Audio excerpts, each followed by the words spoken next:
Hey everyone, this is Pastor Seth of Tri-County Community Church.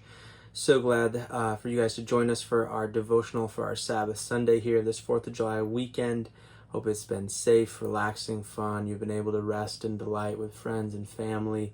And we look forward to seeing you next week. But for today, I'm going to share with you our devotional today, which comes from Psalm 18. Psalm 18, verse 2. Psalm 18, verse 2, and it says this. It says, "The Lord is my rock, my fortress, and my deliverer. My God is my rock in whom I take refuge, my shield and the horn of my salvation, my stronghold." Now, I came across this psalm just through my daily readings, and I regularly try to read through the Psalms, and one of the days I was reading this with Chloe and Kate, and wanted them I'm like, how can I simplify this that they can get the essence of who God is? And I had them just repeat the part that said, "The Lord is my rock, my fortress, and my deliverer." And I kind of used the word saver, maybe rescuer would be better.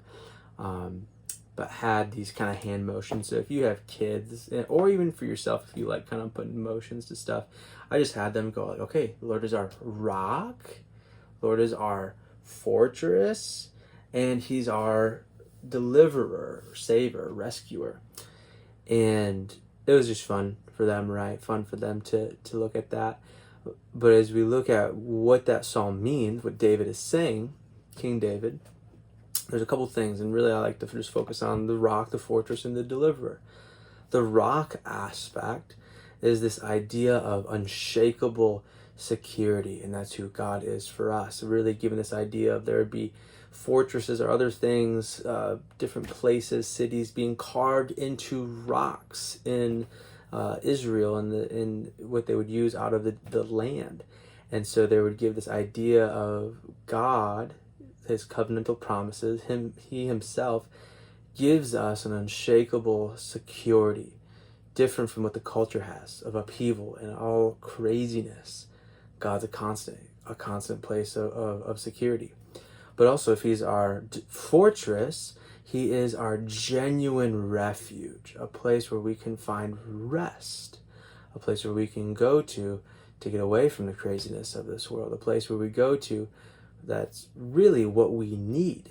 Our genuine refuge, God is, but also our deliverer, and really gives this idea of bringing us to a spaciously safe place. God is that safe place. And so for our devotional, just reminding ourselves, am I going to God and looking at Him and relating to Him as someone who is a unshakable security for me? God, I can always trust You, Your promises, Your word, the things about You. You are my genuine refuge, a place I go to for rest. And I trust that You bring me to the safe places. I think that gets reflected in the time we spend. We talked about that this past week, time, energy, and attention, how we spend those things. And is God those things for us? And I can assure you, if you treat God and relate to Him as your rock, your fortress, your deliverer, a place in whom you take refuge, He will be a shield for you. He will be the strength of your salvation, your stronghold. He'll be a place that you can find rest, that you can delight in, that you can be brought to safe places no matter the circumstances. Even though life may seem crazy, the world seems crazy, God's a constant presence of peace, of safety, of security. So I just encourage you this week, find time, maybe just recite that to yourselves. Even do the hand motions again, your rock, your fortress, your rescue, or your deliverer, however you want to say it. Do it with your kids, so your kids know it if you have kids. But just do that to remind you of who God is, and am I relating to Him in that way. So thank you guys so much. Have a great rest of your 4th of July weekend, and we will see you next week. Thanks.